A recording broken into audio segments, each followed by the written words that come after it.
Welcome everybody, my name is Marcus Stone, and in this video I will teach you how we can easily create a new label in Gmail. So let's start. First, what you want to do is click on More. When you are in Gmail, click on More.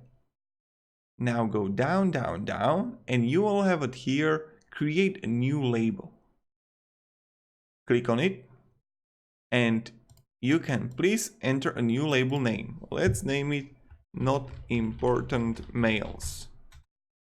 So right now I can see it here that my label is Not Important Mails here, the category I would say. What I want to do now is to move some of my emails there. So let's say that I have this email and also this email and also this and this and this, and I want to move them there. So what I'm going to do, I got a button here, move to, and I will move them to Not Important Mails.